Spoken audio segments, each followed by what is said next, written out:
and Hamas, Islamic Jihad, Hezbollah, and the Islamist forces in Jordan and the West Bank in order to intervene directly in the fighting with the declared objective to destroy Israel. The scope of the Iranian military preparations for such a confrontation is profound. Meanwhile, Qatar keeps the door open and coordinates with Israel the support for the Hamas-controlled Gaza Strip. However, rhetoric notwithstanding, there is great apprehension about a major war with Israel. Consequently, Iran and its proxies and allies remain grudgingly inclined to absorb the damage and casualties inflicted by Israel's campaign between wars, the ceaseless bombings of and raids on Iranian and Iran proxy strategic facilities and storage sites in Iraq, Syria, and Lebanon. That said, there is strong resolve in both Tehran and Ankara to not give up on, or even alter, their ultimate strategic regional push, irrespective of the costs. There is growing willingness to intervene directly in regional conflagrations, to employ ever larger proxy forces, and, should the need arise, even national military forces. Such higher-profile interventions, and thus also risk-taking, are visible from Libya to Yemen, to the Persian Gulf, and particularly in Lebanon, Syria, and Iraq. Both Iran and Turkey continue to push hard, cognizant that they might spark an escalation of significant magnitude. The contingency plans of both countries include concrete preparations for the total destruction of the region's energy resources and infrastructure in case of a major conflict. Both countries also threaten Israeli vital interests, including Islamist takeovers of Jordan and the Sinai Peninsula, and increase the threat to the Israeli civilian rear, mainly by proxies like Hezbollah and Hamas, cognizant that Israel is extremely sensitive to civilian casualties. Meanwhile, there is a major realignment of the great powers in the region. The U.S., largely irrelevant, if powerful, is grudgingly leaving the greater Middle East. The exit process started long before the Iranian decision to banish the U.S. in cooperation with Turkey. The U.S. no longer needs the region's hydrocarbons because the U.S. is self-sufficient and exporting. The tension with Europe and East Asia reduces the U.S. interest in guaranteeing their energy supplies.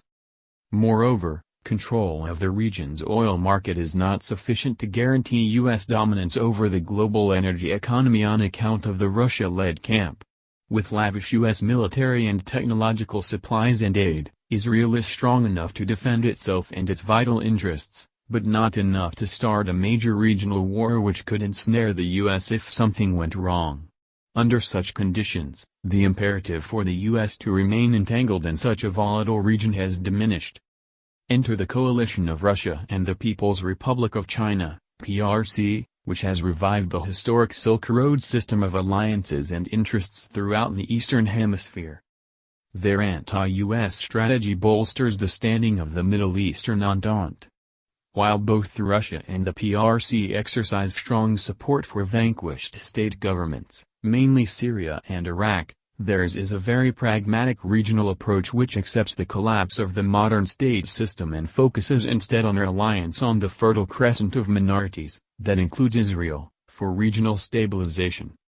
There is a division of labor in the Middle East between the PRC and Russia, with the former responsible for economic and development issues, and the latter for security matters. The PRC and its protégés do need the region's oil and gas badly, and are thus committed to preventing a conflict which would set the region literally aflame. Russia's bitter historic enmity toward Iran and Turkey affects the Russian readiness to tolerate their reckless excesses.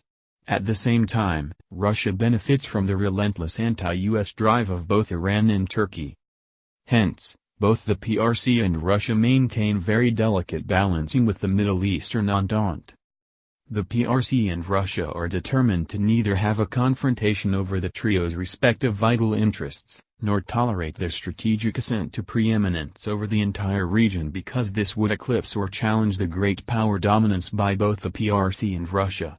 As well, both Russia and the PRC have excellent relations with Israel, and thus emerge as the sole viable channels between Iran and Turkey, and their pursuit of regional interests, and Israel in the hope of passing messages, diffusing fascism and crises, thus preventing a major eruption from happening.